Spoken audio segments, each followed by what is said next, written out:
Hoy parece que el capitalismo es el modo de producción más acabado e insuperable que nació gracias a los esfuerzos y riesgos que corrieron unas pocas personas creando empresas y negocios para dar trabajo a las personas. La burguesía y todos los elementos procapitalistas han defendido el santo derecho burgués de la propiedad privada, justificándose en los riesgos históricos que han corrido al invertir su capital. Pero omiten una cuestión fundamental. ¿De dónde salieron los primeros capitalistas? ¿Por qué un puñado de personas tuvo en un determinado momento de la historia capital suficiente para convertirse en los dueños de los medios de producción? La burguesía prefiere hablar de emprendimiento, de atreverse a tomar riesgos y demás discursos que puede valer de cara al público, pero son inconsistentes si se contrasta con la verdad histórica. La acumulación originaria, que precedió a la acumulación capitalista, es clave para entender cómo y por qué surgió el capitalismo y, sobre todo, para entender que los primeros capitalistas no surgieron de la nada, sino que aparecieron a causa del desarrollo lógico del final del feudalismo y de su transición al capitalismo, de modo que es sumamente importante tratar la cuestión de la acumulación originaria y explicar cómo se cimentó el modo de producción capitalista. Vamos con el vídeo, esto es Red Planeta, comenzamos.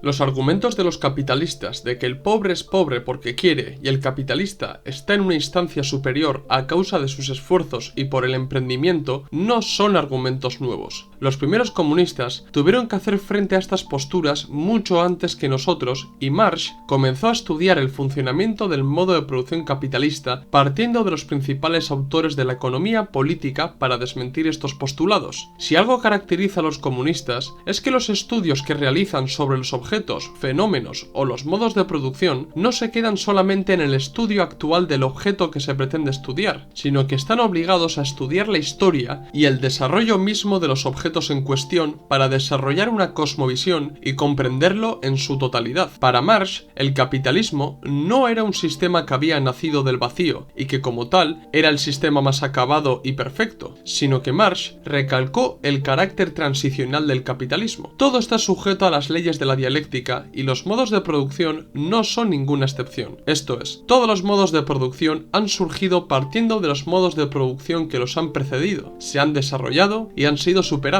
El capitalismo también está sujeto a estas leyes y tal y como se desarrolló en el seno del feudalismo, será superado por el socialismo que se engendrará en el seno del modo de producción capitalista. Para defender sus postulados, Marx propuso ir al origen del establecimiento de las relaciones de producción capitalistas y al origen mismo del capitalismo para explicar las causas y los factores que determinaron la consolidación del capitalismo en todo el mundo. A lo largo de su obra El Capital, explicó cómo se convierte el dinero en capital, cómo sale de este la plusvalía y de la plusvalía más capital. A su vez, insistió que la acumulación de capital presupone la plusvalía, la producción capitalista, y esta, la existencia en manos de los productores de mercancías de grandes masas de capital y fuerza de trabajo. Todo este círculo capitalista que describe Marx lo lleva a la raíz de este fenómeno, que es la acumulación originaria, ya que con la explicación de la acumulación originaria se puede explicar la acumulación capitalista inherente al modo de producción capitalista. No se puede entender la existencia de una acumulación capitalista sin hablar de la acumulación originaria, puesto que la primera nunca podría haberse dado sin la segunda. Además, hablar de la acumulación originaria es importante para demostrar los orígenes sangrientos y violentos del capitalismo que hizo que una élite concentrara y acumulara en sus manos el capital y los medios de producción, a la vez que la inmensa mayoría de las personas sufrían la expropiación de sus medios de producción y de la tierra para insertarlos dentro del ejército industrial necesario para que vendan su fuerza de trabajo. En el capítulo 24 y 25, pero sobre todo en el capítulo 24 del Capital, titulado La llamada acumulación originaria, Marx explicó cómo se dio esta acumulación y cuáles fueron los factores más importantes que consolidaron el capitalismo y sus relaciones de producción. Una de las tesis de Marx es la siguiente: para la existencia de una acumulación capitalista fue necesaria una acumulación originaria previa, dado que es necesaria para la producción capitalista una masa de capital abundante en propiedad de los capitalistas. A su vez, Marx aclaró que la acumulación originaria anterior a la acumulación capitalista fue una acumulación que no es fruto del régimen capitalista de producción, sino punto de partida de él. Y para empezar el capítulo, Marx empieza con esta metáfora. Esta acumulación originaria viene a desempeñar en la economía política más o menos el mismo papel que desempeña en la teología el pecado original. Adán mordió la manzana y con ello el pecado se extendió a toda la humanidad. Los orígenes de la primitiva acumulación pretenden explicarse relatándolos como una anécdota del pasado. En tiempos muy remotos, se nos dice, había de una parte una élite trabajadora, inteligente y sobre todo ahorrativa, y de la otra un tropel de descamisados haraganes que derrochaban cuanto tenían y aún más. Es cierto que la leyenda del pecado original teológico nos dice cómo el hombre fue condenado a ganar el pan con el sudor de su rostro, pero la historia del pecado original económico nos revela por qué hay gente que no necesita sudar para comer. No importa. Así se explica que mientras los primeros acumulaban riqueza, los segundos acabaron por no tener ya nada que vender más que su pelleja. De este pecado original arranca la pobreza de la gran masa que todavía hoy, a pesar de lo mucho que trabaja, no tiene que vender más que a sí misma, y la riqueza de los pocos, riqueza que no cesa de crecer, aunque ya haga muchísimo tiempo que sus propietarios han dejado de trabajar. En esta analogía o metáfora que hace Marx comparando la acumulación originaria con el pecado original, critica la famosa consigna capitalista de que los adinerados están en esa posición debido a los esfuerzos y el trabajo que han hecho, pese ya no necesitar tanto del trabajo, y que mientras tanto otros vagos y perdedores han sido holgazanes y que ahora necesitan trabajar para subsistir. Lo que va a demostrar Marx a lo largo de este capítulo echa por tierra las consignas de los capitalistas y va a sacar a la luz el carácter represivo, antidemocrático y expropiador de las clases dominantes sobre la inmensa mayoría de la población. Para entender la acumulación originaria se deben entender una serie de factores que se dieron en el feudalismo, sobre todo en la Alta Edad Media, para comprender el fenómeno histórico que trata Marx en el capítulo 24 del Capital: descubrimientos geográficos y la creación de nuevas rutas marítimas. La toma de Constantinopla por parte de los otomanos y el final del Imperio bizantino es un hecho histórico de enorme trascendencia porque empujó a los europeos a adentrarse en el mar en busca de nuevas rutas marítimas para llegar a Asia. El comercio que los europeos habían realizado con los asiáticos a través de Constantinopla cesó a causa de la toma de la ciudad por los otomanos, así que los reinos cristianos tuvieron que buscar nuevas rutas marítimas. En este punto concreto de la historia, España y Portugal adquieren una importancia enorme, ya que su posición geográfica les permitió partir desde el Atlántico en busca de nuevas rutas para llegar a Asia, concretamente a la India. Los portugueses circunnavegaron África doblando el Cabo de Buena Esperanza hasta llegar a la India. Los reyes católicos financiaron a Cristóbal Colón, que tenía la idea de llegar a la India navegando hacia el oeste, pero en vez de llegar a la India, llegó a América, abriendo un mundo nuevo para los europeos y el comercio internacional. Es cierto que para aquellos años el comercio internacional en Europa y Asia existía, pero la llegada de Colón a América y la posterior llegada de los europeos al continente hizo que se creara un comercio global que sería una de las bases materiales para la consolidación del capitalismo. Marx escribió lo siguiente sobre este hecho en el Capital: la súbita expansión del mercado mundial, la multiplicación de las mercancías circulantes, la rivalidad entre las naciones europeas en su afán de apoderarse de los productos de Asia y de los tesoros de América, el sistema colonial, contribuyeron esencialmente a derribar las barreras feudales que se alzaron ante la producción. Pero sigamos. Desarrollo de las fuerzas productivas. El alto desarrollo de las fuerzas productivas dentro de un modo de producción suele ser la antesala de la superación de ese modo de producción, y digo que suele ser porque debo recordar que los comunistas han caracterizado el capitalismo como un modo de producción que desarrolla incesantemente las fuerzas productivas, pero ese es otro tema. Sin embargo, el desarrollo de las fuerzas productivas que se dio en la Alta Edad Media dejó entrever que el feudalismo podía llegar a su fin porque la contradicción entre el grado del desarrollo de las fuerzas productivas y las relaciones de producción de servidumbre o feudales abrió el camino para gestar las nuevas relaciones de producción, que eran las capitalistas, que irían en concordancia con el desarrollo que habían alcanzado las fuerzas productivas a finales del feudalismo. Debo destacar que la fundición y la elaboración del hierro permitieron su abaratamiento y popularización. La fabricación de los áperos de labranza desarrolló la agricultura y aumentó la productividad en el campo. La producción de cobre, de estaño y del plomo aumentó y se generalizó el aprovechamiento de las minas. Todos estos avances científicos condicionaron el desarrollo de las fuerzas productivas y el aumento de la producción. La historia ha demostrado que el desarrollo de las fuerzas productivas y el consiguiente aumento de la producción suele llevar consigo una división social del trabajo, y el feudalismo no fue una excepción. La creación de excedente permitió que ciertas personas se libraran del trabajo en el campo y se trasladaran a las ciudades, o concretamente a los burgos. Esto hizo que los burgos, las ciudades, se fueran convirtiendo en verdaderos centros comerciales que acabarían revirtiendo el dominio del campo sobre la ciudad que había imperado en la Edad Media, a excepción de Italia, por el dominio de la ciudad sobre el campo que caracteriza el sistema capitalista. Otro hecho sumamente importante que permitió el aumento de las fuerzas productivas es lo que ocurrió con los gremios en las ciudades. Los gremios cumplían distintos cometidos como regular la compra de materias primas, la organización de almacenes, controlar la producción y el número de trabajadores que trabajaban en estos gremios, pero sobre todo el objetivo de los gremios se centraba en defender los talleres organizados en estos gremios de la presión y de los chantajes de los señores feudales. Recordad que las ciudades formaban parte del estado feudal y que por lo tanto, en la mayoría de los casos, estaban dentro de algún señorío. Pero lo importante para entender qué es lo que ocurrió en las ciudades es necesario entender que las prácticas gremiales ponían freno al avance y a la consolidación del capitalismo en las ciudades. Y os preguntaréis, ¿por qué? Si los gremios regulaban y pactaban la compra de la materia prima, la cantidad de mercancías a producir y el número de trabajadores que podían trabajar en los talleres, esto chocaba con la libre concurrencia del capitalismo. La no competencia que existía entre los gremios ponía trabas a la consolidación del capitalismo y de la famosa competencia de la que hace gala, así que hízose necesario superar las prácticas gremiales para que los talleres pudieran competir, en teoría entre ellos, y los dueños de los talleres se preocuparan por innovar su producción para adelantar o superar al resto de los talleres. En el campo se dio otro hecho importante, que fue la paulatina desaparición de las relaciones de producción de servidumbre y el surgimiento del trabajo asalariado. Más tarde entraré de lleno con esta cuestión, pero sí quiero adelantar que en el campo aparecieron los campesinos acomodados que acabaron convirtiéndose en arrendatarios y contrataron jornaleros para que trabajaran la tierra del terrateniente, ya no tanto para el propio dueño de la tierra, sino para el mercado. La característica principal era la división del suelo en la mayor cantidad de tributarios posibles. El señor feudal era más poderoso cuanto más gente trabajaba en su tierra. Y el hecho principal que propició el comienzo de las relaciones de producción capitalistas y la puesta en marcha del trabajo asalariado en todo su esplendor fue la aparición del hombre libre, y libre entre comillas. Antes he mencionado que la generación de excedente y la consiguiente división social del trabajo hizo que ciertas personas se libraran de trabajar en el campo trasladándose a las ciudades. Estas personas, teóricamente libres, no eran dueños de los medios de producción, pero tampoco formaban parte de los esclavos o de los siervos que aún podían existir. Lo único que tenían era su fuerza de trabajo. La aparición de estas personas hizo que se creara una gran masa de obreros libres que quedaron a merced de los dueños de los medios de producción, que acabaron comprándoles la fuerza de trabajo a cambio del salario y arrebatándoles el capital con la plusvalía. Así lo explicó Marx. Han de enfrentarse y entrar en contacto dos clases muy diversas de poseedores de mercancías. De una parte, los propietarios de dinero, medios de producción y artículos de consumo, deseosos de explotar la suma de valor de su propiedad mediante la compra de fuerza ajena de trabajo, y de otra parte, los obreros libres, en el doble sentido de que no figuren directamente entre los medios de producción como los esclavos, siervos, etc., ni cuenten tampoco con medios de producción de su propiedad, como el labrador que trabaja su tierra. Pero claro, la masa de personas libres que aparecieron a causa de la división social del trabajo no fue suficiente para la consolidación del capitalismo y el paso de los primeros talleres manufactureros a las primeras fábricas industriales. Para ello, los capitalistas necesitaron de numerosas personas libres dispuestas a vender su fuerza de trabajo a cambio de un salario que les permitiera subsistir y sacar adelante la familia. Al hecho de que ciertas personas se libraran del trabajo del campo gracias a la generación de excedente y a la división social del trabajo fue un método económico, pero el capitalismo también se valió de métodos extraeconómicos para crear una masa obrera libre que fuera sometida a la disciplina del trabajo asalariado. Y es aquí donde llegamos a uno de los puntos más importantes de la acumulación originaria, las expropiaciones. Me hace bastante gracia que los capitalistas y los elementos procapitalistas en general se lleven las manos a la cabeza cuando los comunistas han propuesto propuesto expropiaciones o, como bien indicó Lenin, expropiar a los expropiadores. Pero justamente los defensores del capital callan y omiten las expropiaciones que se dieron durante la acumulación originaria para generar una masa obrera a la que imponerles el trabajo asalariado e introducirlos en las relaciones de producción capitalistas. La idea principal de Marx en el capítulo 24 del Capital es que la acumulación originaria es la disociación del productor respecto a la propiedad, esto es, separar a los productores directos de los medios de producción y acumular o concentrar estos medios de producción en la clase capitalista. Esta tesis es clave, ya que en el campo los productores fueron separados de los medios de producción y de la tierra para convertirlos en masas de obreros libres que ya no disponían de los medios de producción para subsistir y debían acudir a las ciudades en busca de empleo. Este hecho no se podía dar manteniendo los medios de producción en manos de los productores, sino que estos, y sobre todo la tierra, debía ser separada de los productores a través de la ayuda del Estado con leyes y medidas políticas. Al separar a los productores de sus medios de producción, hacen que estos dejen de ser productores directos de los bienes o mercancías que pueden producir. Así pues, los medios de producción, al ser quitados a los productores, pasan a manos de la burguesía o de los terratenientes para que estos los pongan a disposición de los nuevos hombres libres a cambio de un salario y garantizándose la extracción de la plusvalía creada por los trabajadores. Como he dicho antes, esta separación se hizo de dos formas, gracias a la división social del trabajo y a las expropiaciones. Así describió Marx la esencia de la acumulación originaria. La esencia de la acumulación originaria consiste en la disociación entre los productores y los medios de producción, pero la base de todo el proceso reside en la expropiación de los productores agrarios, en la expropiación de los campesinos. Así pues, los campesinos expropiados, los artesanos arruinados y los aprendices que no iban a convertirse en maestros, se convirtieron en la mano de obra de los primeros capitalistas para someterlos a las relaciones de producción capitalistas,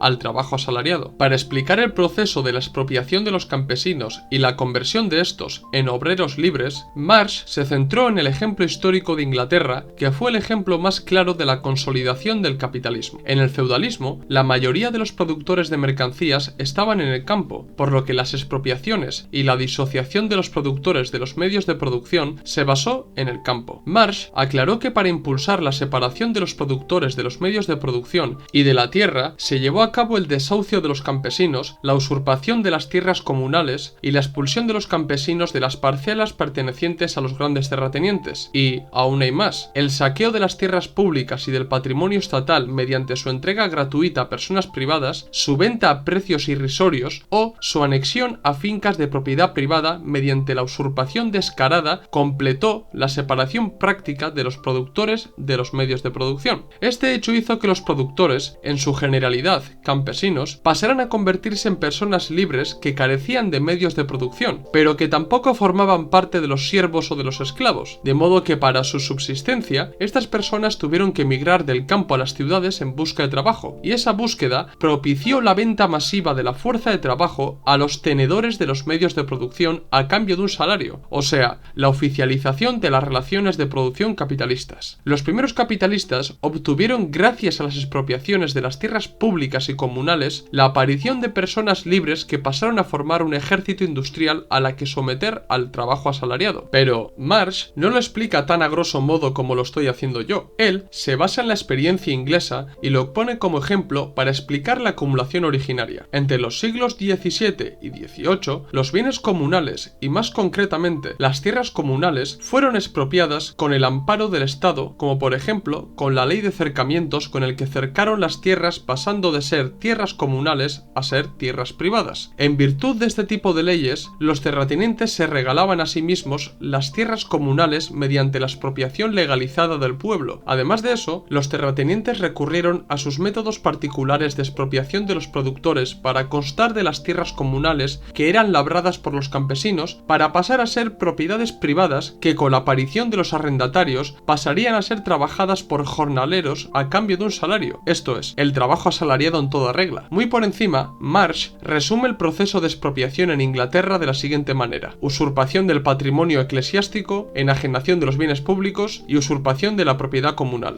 Karl Marx no se quedó en las expropiaciones, sino que fue más allá y desarrolló el proceso de cómo hicieron los primeros capitalistas amparados por el Estado la conversión de los productores en personas libres que acabaron convirtiéndose en trabajadores asalariados del modo de producción capitalista. He explicado que la aparición de los obreros libres se realizó a través de la división social del trabajo y a través de las expropiaciones para que se pudiera constar de una masa de trabajadores que vendieran su fuerza de trabajo a cambio de un salario. Pero este fenómeno histórico no se realizó de la misma manera, porque las personas que migraron a las ciudades no fueron introducidas en el trabajo asalariado de manera homogénea. Algunas personas, por X o por Y, se convirtieron en ladrones, mendigos y otros en vagabundos. Pero es que el modo de producción capitalista que se estaba consolidando necesitaba de la mayor mano de obra posible para pasar de las primeras fábricas manufactureras a las primeras fábricas industriales. Este paso de gigantes que realizó el capitalismo se realizó a través de la introducción de estas personas en el trabajo productivo a través de la vía forzosa. Se decretaron leyes contra el vagabundaje que prohibieron tales prácticas, pero de facto lo que esas leyes buscaban era someter a estas personas al trabajo asalariado mediante la fuerza represiva del Estado. De modo que podemos ver que la consolidación del capitalismo se realizó a través de la fuerza, la represión y la violencia del Estado, lo que demuestra que el Estado es un aparato de dominación de una clase sobre otra y que históricamente ha favorecido a las clases poseídas y ha atacado a los desposeídos en interés de los primeros. Así que no, el capitalismo no surgió pacíficamente, sino que la represión del Estado y la violencia ejercida en las expropiaciones o en la prohibición del vagabundaje encaminado a introducirlos en la producción para que los capitalistas pudieran constar de la mayor mano de obra, o sea, de fuerza de trabajo, deja bastante claro los orígenes sangrientos y represivos del capitalismo y la característica principal de la acumulación originaria. De ahí que Marx describiera la violencia como la partera de toda la sociedad vieja que lleva en sus entrañas otra nueva. Así que los comunistas obtienen de este análisis el argumento necesario para criticar a los anticomunistas que nos achacan que los comunistas pretendemos imponer el socialismo con el uso de la revolución violenta. ¿Cómo se consolidó el capitalismo? ¿En qué se basó la acumulación originaria? ¿Acaso fueron pacíficas las revoluciones democrático-burguesas? Lanzo estas preguntas al aire para que los espectadores reflexionen. Sigamos. En el capítulo 24 del Capital, Marx también trató la cuestión de la aparición de los primeros capitalistas y nuevamente se basó en la experiencia de Inglaterra porque fue el ejemplo más claro de toda la acumulación originaria. Marx va a la génesis de estos y explica que los primeros capitalistas tienen su origen en los campesinos acomodados que se convirtieron en arrendatarios. Así lo explica Marx. Los primeros arrendatarios en Inglaterra fueron los encomendados de las tierras señoriales, los bailiff, alguaciles. Durante la segunda mitad del siglo XIV, el bailiff es sustituido por un colono, al que el terrateniente suministra simiente, ganado y áperos de labranza. Pronto, este se convierte en aparcero, en semiarrendatario. Aporta una parte del capital agrícola y el propietario la otra. El producto obtenido se reparte en la proporción fijada en el contrato. La revolución agraria acarreó por un lado la ruina de la población campesina y por otro el saqueo de las tierras comunales y otras formas de desahucio del campesinado que fueron tratadas anteriormente, creando condiciones para el enriquecimiento de los arrendatarios. Estos últimos tienen la posibilidad de aumentar casi sin gastos sus rebaños y de explotar más racionalmente sus haciendas. El proceso no acaba aquí, y sigo citando a Marx. En el siglo XVI y XVII, estos arrendatarios se enriquecen debido a la llegada del oro de América y de los metales preciosos, lo que hace que caiga el valor de los metales locales. Esto hizo que aumentaran los precios de los productos agrícolas y se bajaran los salarios. Es cierto que incluso en algunos casos los salarios aumentaron, pero a consecuencia de la depreciación del dinero, esas alzas de salario no tuvieron repercusión en el aumento del poder adquisitivo de los trabajadores. La parte del valor representada por la reducción de los jornales se transformó en ganancia de los arrendatarios. Luego, el aumento de los precios de los artículos agropecuarios significó que una misma cantidad de productos se plasmaba en una magnitud superior de dinero. En consecuencia, crecía el capital monetario del arrendatario, aun cuando éste seguía abonando al terrateniente la misma renta en dinero conforme a lo estipulado en el contrato. Eso ocurrió así porque los contratos se establecían por lo general para plazos prolongados y la renta, aún no variando nominalmente, se reducía en la realidad. Por lo tanto, la mengua efectiva de la renta renta se convertía en ganancia del arrendatario en fuente de su enriquecimiento. Y a esto hay que sumar el paso de los latifundios a las haciendas capitalistas. A su vez, es imposible comprender completamente la acumulación originaria y la consolidación del capitalismo que dio paso a la acumulación capitalista sin hablar de la consolidación del mercado nacional, que fue la base material de la aparición de los estados-nación. Continúo citando a Marx. El proceso de transformación de los pequeños productores en obreros asalariados y de los medios de sustento e instrumentos de trabajo en capital constituye asimismo un proceso de formación del mercado interno para el capital industrial. Así que toca hablar de la conformación del mercado interno o el mercado nacional. Todo el proceso de separación de los productores de los medios de producción y de las tierras comunales, más la creación de los obreros libres que deben vender su fuerza de trabajo a cambio de un salario, es la base para la aparición de las relaciones de producción capitalistas que se empiezan a dar en los talleres manufactureros y en las tierras de los terratenientes a través de los arrendatarios. Pero centrémonos en las ciudades, y con esto quiero decir en los primeros talleres capitalistas, porque si por algo se caracteriza el capitalismo es por el predominio de la ciudad sobre el campo. En los primeros talleres manufactureros empezaron a concentrarse distintos obreros que hizo que aumentaran el capital de los dueños de dichos talleres partiendo del trabajo asalariado y de la extracción de la plusvalía. Recordad lo que decía Marx, el dinero se convierte en capital, como sale de este la plusvalía y de la plusvalía más capital. Así que, con este negocio redondo, los primeros dueños de los medios de producción se aventuraron en la búsqueda de nuevas formas para aumentar su capital. Al principio he dicho que el capitalismo y la burguesía se caracterizan por desarrollar constantemente las fuerzas productivas para aumentar la obtención de más capital, así que pronto intentaron rebasar el límite de los talleres manufactureros partiendo de la mejora de las fuerzas productivas y el aumento de la producción que les permitiría a su vez concentrar a más trabajadores y de esta manera aumentar su capital, entrando en un círculo vicioso capitalista que nos lleva hasta nuestros días. En la manufactura capitalista, como primera forma específica de producción capitalista, los obreros se especializaron en operaciones sencillas, perfeccionaron las herramientas y se procedió a una división del trabajo que propició la aparición de nuevos oficios y al aumento de la producción en distintas ramas de la producción. Pero para obtener más capital no era suficiente con el trabajo a mano de los trabajadores, era necesario innovar los medios de producción, o sea, maquinizar la producción, y la aparición de la máquina de hilar de John Watt hizo que se revolucionara toda la producción y se entrara en la primera revolución industrial. Todo esto permitió que los talleres dieran paso a las primeras fábricas textiles que agrupaban a un número mayor de trabajadores. El capitalismo estaba consolidándose de una manera acelerada. Pero la creación del mercado nacional no se puede explicar únicamente con la primera revolución industrial, sino que se debe explicar lo que pasó con los estados feudales. En aquellos años era necesario superar de una vez las trabas feudales que restringían el comercio nacional, porque los señores feudales imponían a su antojo toda clase de impuestos a la importación de mercancías o a las que cruzaban sus dominios y ponían con ello serias trabas al desarrollo del comercio. De la necesidad de acabar con las trabas que imponía las previvencias feudales a la creación del mercado nacional, se crearon las monarquías absolutistas que configuraron los estados a modo de estados centralizados. En los estados europeos, a la burguesía le interesaba crear un mercado nacional común y acabar con las restricciones que imponían al comercio los señores feudales. De esta manera, la aparición del estado centralizado asestó un golpe mortal al dominio de los señores feudales, concentrando en el monarca el poder para que se eliminen las trabas feudales y permitir la extensión del mercado nacional. La suma de la creación de los estados centralizados en forma de monarquías absolutistas, la eliminación de las barreras feudales, la división del trabajo que propició el aumento de la productividad y la consolidación de mercados nacionales fue la base material de los estados-nación y sobre todo la base material de la superación del feudalismo por el modo de producción